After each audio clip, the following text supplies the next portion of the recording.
Hey everybody, welcome back to Hearthstone Arena Northernlion's Den. We're 1-1 with this warrior deck, which I guess in some ways is okay, but we made a ton of misplays in both our first and our second game, but we were lucky enough not to get punished in our second game, whether that was the result of playing an opponent who was as bad as I am, or, you know, good card draws from me, bad card draws from him, who knows, but, you know, making mistakes and still winning games, again, is sort of encouraging, I guess, but we're going to try to, obviously improve upon our success now. What are the benefits of this warrior deck? We've got a lot of weapons, although we haven't really drawn that many so far. Seems like we've got okay board control so far. Going up against a hunter scares the shit out of me, because obviously things like multi-shots, oh, I hate Secret Keeper so much. Things like multi-shot are going to be crazy annoying to deal with, as is, you know, explosive shots. We're going to keep Shield Block just in case we need a third mana card, like a 3-mana turn. You know, sorry, that doesn't really make sense. On our third turn, we'll have something to play, which is kind of a more preferable position than what we're in right now. So first turn, Secret Keeper. It's a 1-mana drop. It's a bad 1-mana drop. We might be the slightest bit lucky in that the Hunter is a deck that has some secrets associated with it. So if we get Secret Keeper out there early, you know, at least maybe we'll get the benefits of getting the buff out of it. Honestly, if we get one buff out of Secret Keeper's active effect, that's cool by me. So we do have a nice chain here, 2, 3, 4 now. Knife Jug. Oh, he doesn't have any cards. Scares me a little bit because I guess he could have coined on this turn. It scares me a little bit though because he could just multi-shot on turn 3 with the coin and then kind of screw me. But instead we'll put Knife Juggler out here because, you know, these are cards that, if they get out early, actually cause some benefits. Ancient Brewmaster's okay. We'll probably try to use that in conjunction with Spellbreaker. Is this multi-shot, or is this going to be a 3-mana creature? Yep. Random Beast Companion is a very good card. Always. 4 mana. He'll trade his...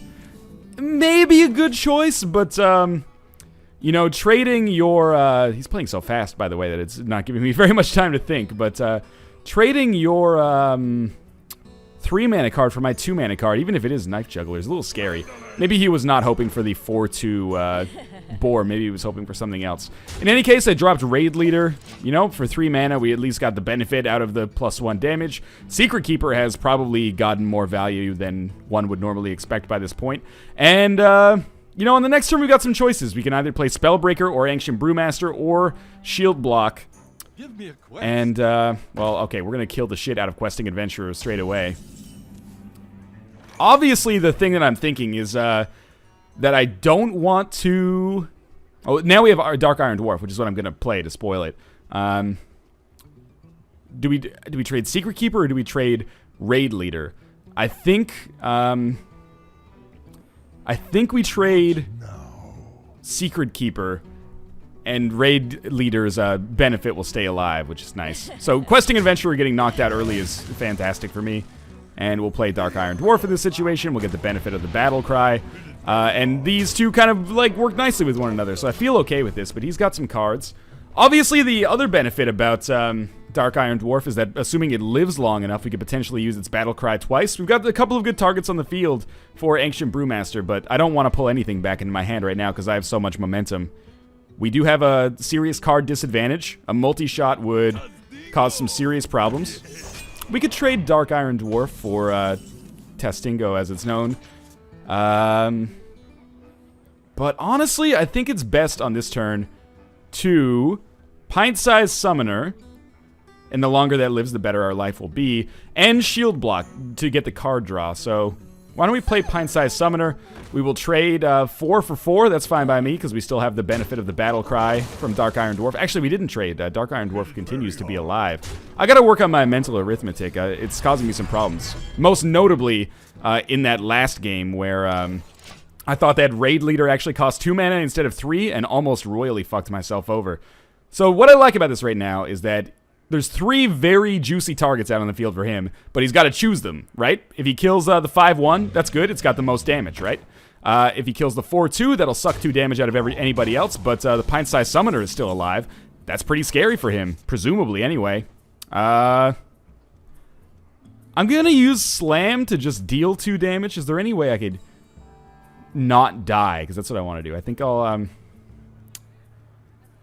I think we do Slam to kill it, and then Frostwolf Warlord, and it'll be a 6/6 creature. Yeah. I think this is for the best. It's just smart to get this creature out of the way, because its active effect is pretty good. I hate using this, because normally I would love to get the card draw out of it as well, but this is okay. 2 mana for 2 damage. It's no arcane shot, but it's something. And we could presumably maybe win on the next turn. We have a huge advantage in board control. A serious problem, of course, is that he's got still a big card advantage. We can silence whatever minion he throws out next and then deal 12 damage to him directly. And we're so early on in the game that this advantage that I have in board control is pretty sizable, because he can't summon like a game-winning creature necessarily, like a 9-mana legendary or something like that. Instead, you know, he might be limited to things like Lord of the Arena. He might be limited to, a pint-sized summoner and a golden card. That's not a golden card. Earthen Ring Farseer. It's something. I don't think they're particularly great. We will, so there's 2 big plays here, I think. One of them is, actually, let me think about this. This is 4 mana. I could play Ancient Brewmaster, pull Dark Iron Dwarf back into my hand, play him again, and this will give this guy 8 damage. 8/6. He'll hit. That's 10. And we'll have Ancient Brewmaster out on the field, and we can swap Pint-Sized Summoner for Pint-Sized Summoner, or Spellbreaker, and then we silence his Pint-Sized Summoner. But that's not that good. I do kind of love the idea of playing Wind Fury Harpy just to force him to do something, right? This is a tough one. If we're going to use Ancient Brewmaster, we can attack him directly first. It's kind of a cute play, I guess. Let's try it. So we'll do... Wait. 3, and then this costs 4 normally. Okay, yes, this will work. Hit him directly. Ancient Brewmaster. This guy. Come back into my hand. Pint-Sized Summoner for Pint-Sized Summoner. We'll trade straight up. Dark Iron Dwarf comes back out. We give our Frostwolf Warlord some more damage, and why don't we kill the minion? As much as I thought about dealing damage to him, I like having an open board here, so he's got to do something about all of the creatures on the field. We still have our silence. Yep, that had to happen. But everything still lives, unless he has another... Oh, he's just going to use that to kill Frostwolf Warlord. He's still got problems, though. That's all of his mana. I still have 9 damage on the field, and Gorehowl means this will be a win. Well, lucky me. Pretty well played. 35-0 is a sizable win, and I feel like I made some smart plays there. But also I feel like he made some serious misplays, or he didn't have very good cards. That's not how I would have played that as a hunter, but I suppose, you know, you have to wonder about deck drafting and stuff like that. So I'm not saying I'm a better player than him. I just think he made some choices that I would not have necessarily made, given the same situation. So we're up 2-1. 2-2-1, I should say. It's a reasonably okay position to be in. Obviously, I'm looking to continue my relatively strong arena form that I've had recently. Lowest arena I've had out of the last 4 has been like 5-3, which is pretty okay. Considering we started going like 2-3, and then we had a 0-3 in there somewhere, so it's nice to... We might as well just classify these by their wins, because I've never had a run where I actually won out with 9 wins, so, you know, it's effectively the same thing, but, yep, that was a fast game, and a reasonably good game. We're playing against a priest this time. It's going to be crazy annoying because of cards like Thought Steal that allows him to steal something from my hand or my deck. He's got both. It's the first time I've seen Warsong Commander show up. So... We're in a weird situation where I want to keep all of these cards, but Cleave and Charge are not really useful right off the bat. I may keep Cleave just so on my second turn I can at least reestablish some board control, but I'll get rid of Charge in the hopes that we draw a 2-mana minion or a 1-mana minion. That is a 6-mana minion. Alright, so we're going to leave this up to top decking here. And, you know, hindsight's always 20/20, but we have a lot of spell cards right now, which I am not crazy thrilled about. It looks like he'll probably coin and then do something with 2 mana on this turn. That is Amani Berserker. That's a reasonably good card for a 2-mana drop. We have 2 Cleave cards now. I can't even use it, so I guess I will just armor up. And then, you know, to some extent that does transiently deal with his Amani Berserker. But, you know, there is a benefit to not playing cards, and that is if we manage to draw a Twilight Drake, we will have, you know, a 4-mana, like 4/9 Twilight Drake. What's he going to do with his 2 mana, though? Presumably he's got something. Wow, nothing. That sucks. That's why it sucks to be a priest sometimes, because you can't actually use your hero power if you've got nothing better to do. So we could play Warsong Commander and then he'd trade for it, but I don't like it. Instead, I would actually honestly rather play Shield Block, and we'll gain 5 armor and draw a 4-mana card, which I am much more comfortable dropping down next. So, that's alright. The other thing I would love is a really good 2-mana card to show up. It's a shame that Cleave doesn't work for me here. I could Cleave twice. Actually, no, I can't. Okay, Flesh-Eating Ghoul is good. I'm just trying to think. If we Cleave, it'll kill the raid leader. But Amani Berserker will still live, and it'll be enraged, which is scary. So I might as well just Ancient Brewmaster, honestly. I'm losing board control, there's no question about it, but I don't have too many other options right now. We'll have 5 mana next turn. I'm still looking to get a good 2-mana drop, so next turn I could play Warsong Commander and at least trade and get some board control back. And I can keep board control with these Cleaves. Another decent option would be if I manage to pick up a weapon of some sort.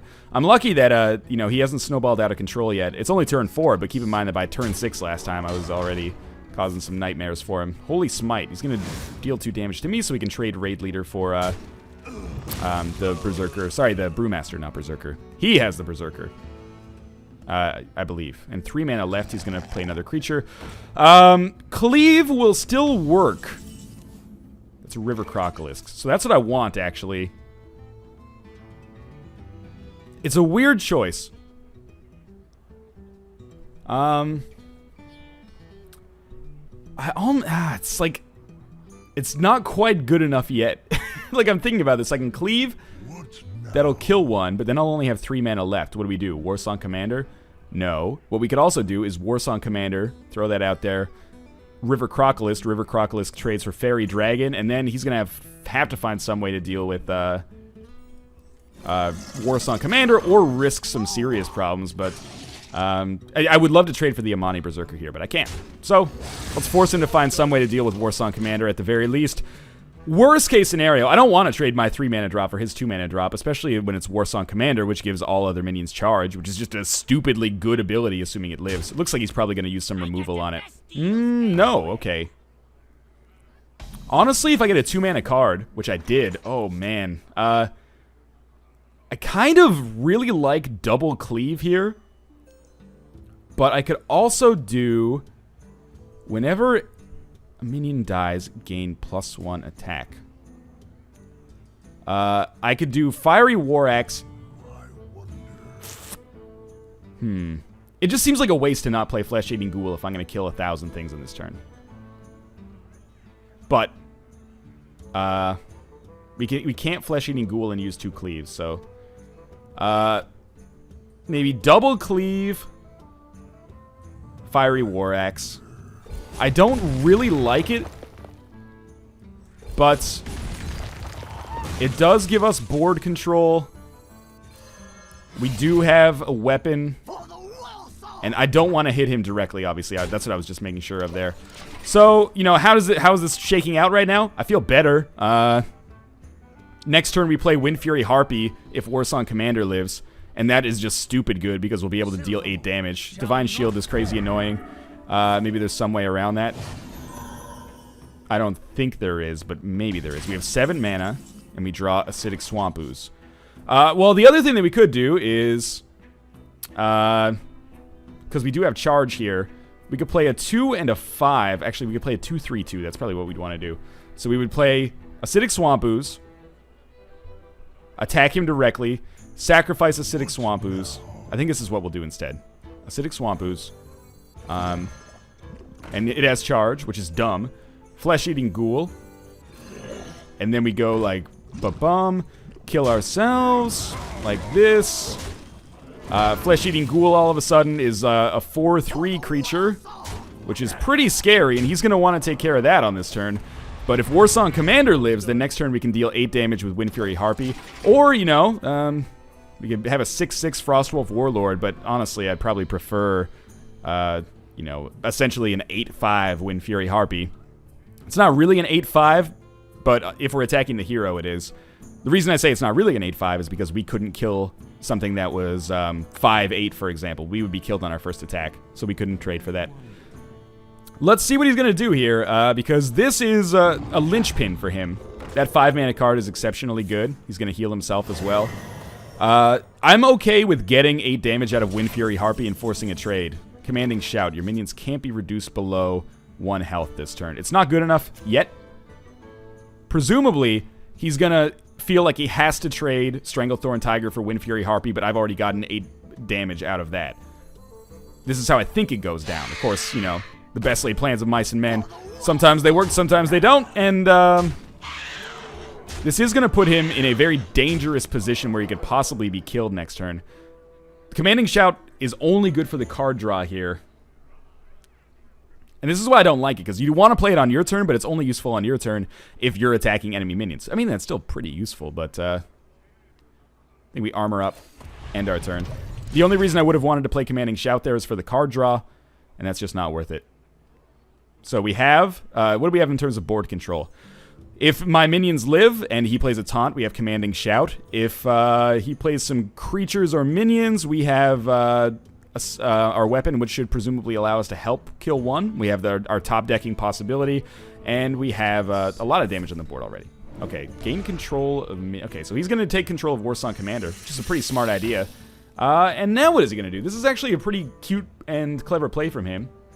I still have enough damage on the board to kill him, so it's weird to me that he would choose to sacrifice Warsong Commander in this situation first, because otherwise, I mean, if he does that, his minions won't have charge anymore. So we should probably use Emperor Cobra to attack Wind Fury Harpy. Both creatures will die. That's fair. And then, is he going to use Stranglethorn Tiger to kill Flesh Eating Ghoul?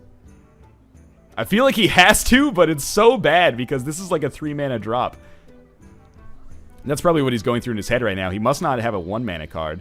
Does he really... If he has a 1-mana card, this is okay. Otherwise, it just gives me an extra 1 damage for him to sacrifice Warsong Commander. Plus... Oh, and then he's good. Why wouldn't you just trade Stranglethorn Tiger right off the bat then? I don't know if I like that at all.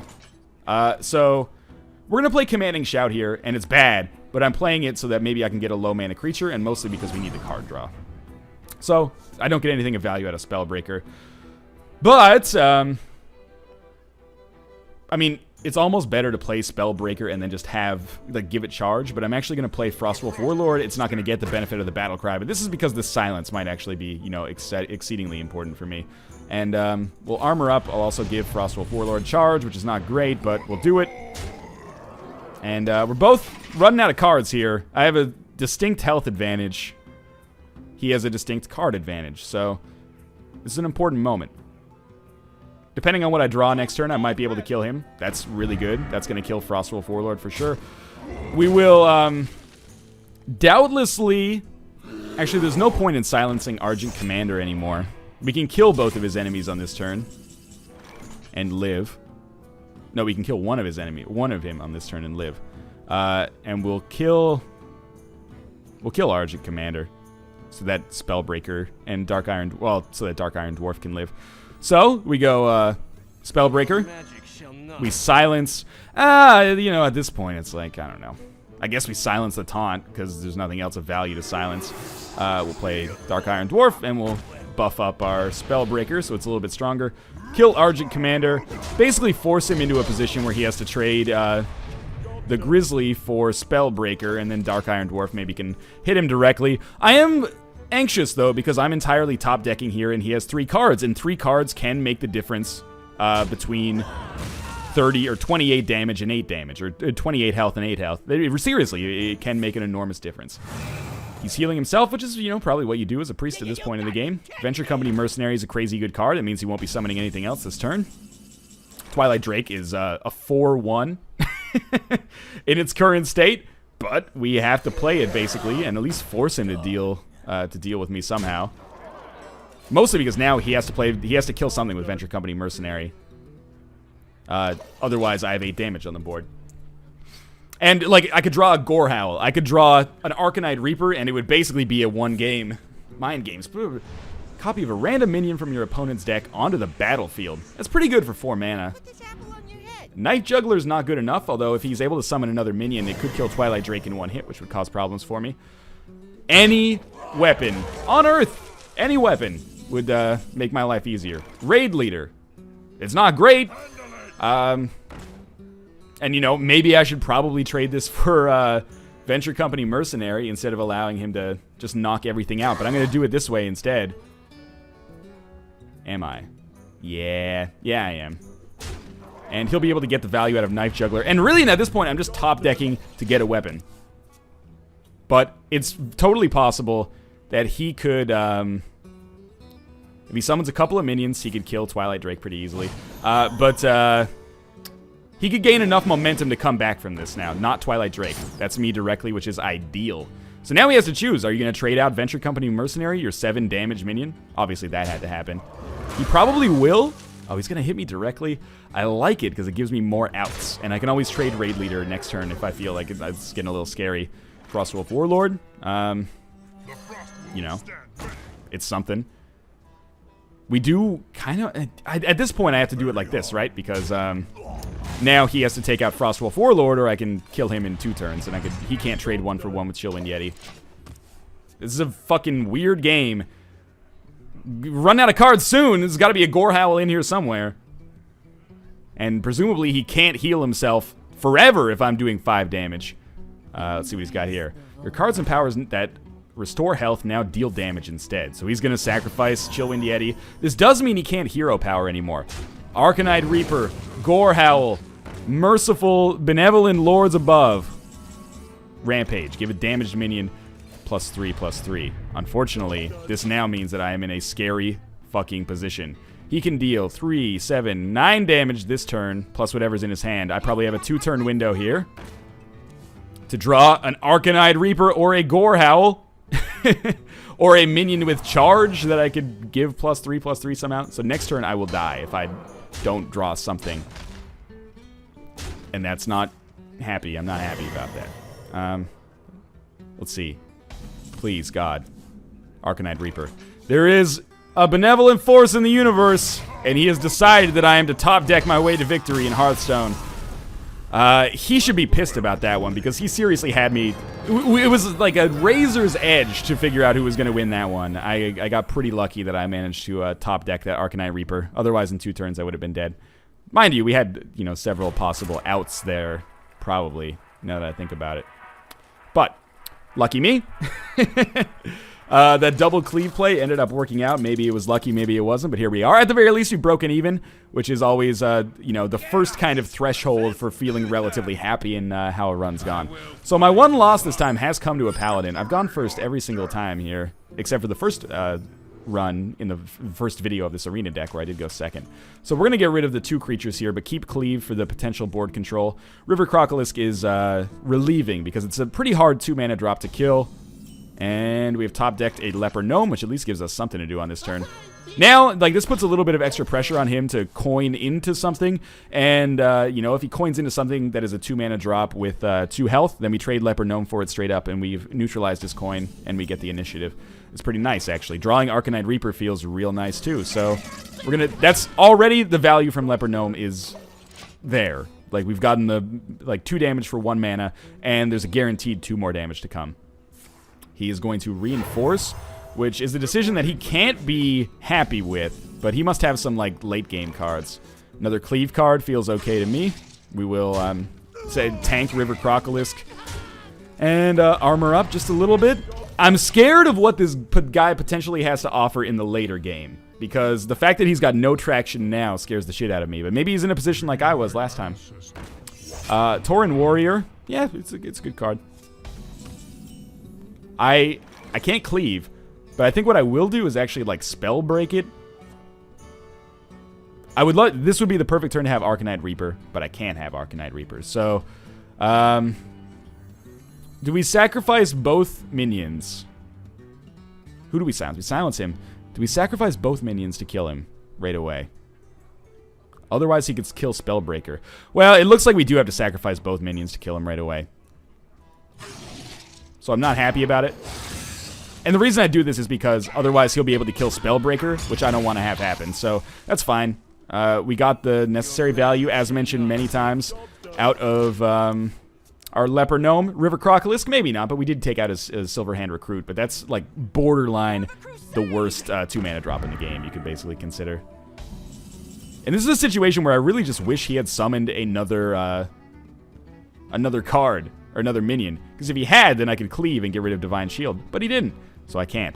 What we could do is Arcanite Reaper, and then basically sacrifice Spellbreaker for Scarlet Crusader. I don't like it, but it's got to be done, I guess. I want to get Flesh-Eating Ghoul out as soon as possible as well, of course, but whatever. Is there any way to keep Spellbreaker alive? Yes. The way that you keep Spellbreaker alive... This is not a good use of Arcanite Reaper, by the way. The way that you keep Spellbreaker alive here is... you just attack him directly with it, and you hope that next turn he, doesn't kill you, and he plays another minion, and then you play Cleave, and then Spellbreaker's still on the field. But, before we play Cleave, we will... in all honesty, desire to play, oh man, that is, so that's his strategy. I getcha. Sadly, we can't make anything happen with Cleave again, which is real nasty, but eventually he's gonna play something that, he's gonna play a second minion, and then when he does, Cleave might be viable. So I'm almost gonna send out this Raid Leader as kind of just like a sacrificial lamb. I kind of wanted to armor up to block some of that 8 damage. Okay, I'm gonna send out Flesh-Eating Ghoul and Raid Leader, and the reason I did this is so that if he chooses to sacrifice Mountain Giant for Flesh-Eating Ghoul, I can Arcanite Reaper him next turn. If he chooses to sacrifice Mountain Giant for Raid Leader, well, I can get 5 damage out of the Flesh-Eating Ghoul next turn and kill him either way. But, we'll see what he's doing here. He seems to have quite a handle on things. Huge card advantage, way more damage on the board, and he's going to take out one of my good cards here. Ravenholt Assassin is not my favorite 7-mana card. Ideally, that would just be a 7-mana drop. Oh my god, it's a fucking 12/12 creature. How do we kill this piece of shit next turn? He doesn't summon any other minions. He's just got one buff minion, so I can't actually... Oh, thank fucking god. At least we can use Cleave this turn. How do we stop the bleeding? Cleave... Okay, we cleave. We cleave. That's 4 damage. It'll take him down to 8. And Flesh-Eating Ghoul will get strong. Do we need to take him down to 8, though? We could only take him down to 10. It's not a good position. Let me think about this. Okay, so first cleave. That takes him down to 10. Then... we sacrifice Raid Leader. Does he get +1 or +2? +1, okay. We cleave again. Takes him down to 8. We're gonna lose Flesh-Eating Ghoul either way.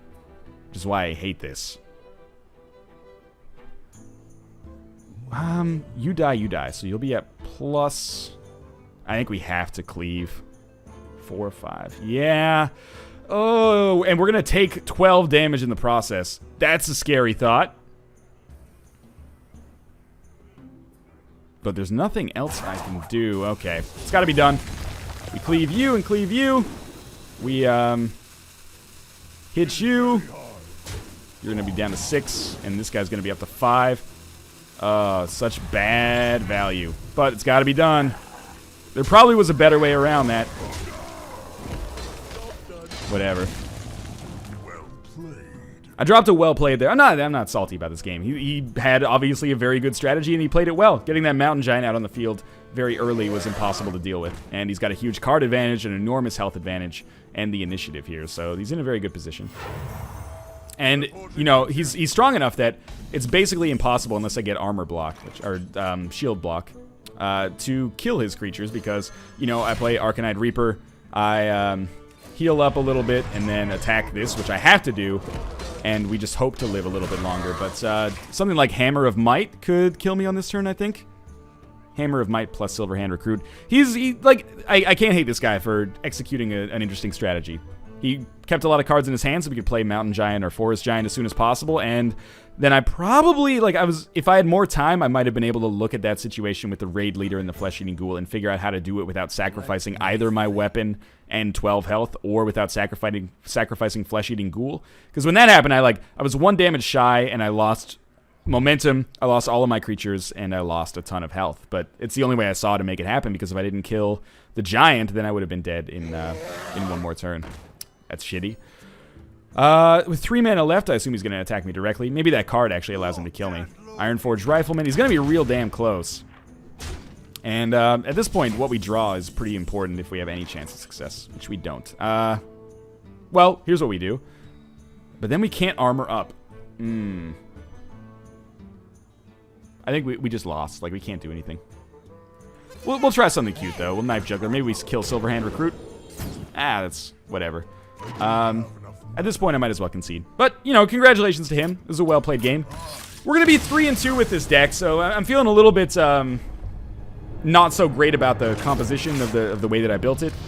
You know, to some extent, you deal with the cards that you have the choices for as well. You don't always have the opportunity to take every card that you'd want, but you know, learning lessons from this warrior deck, shall we say.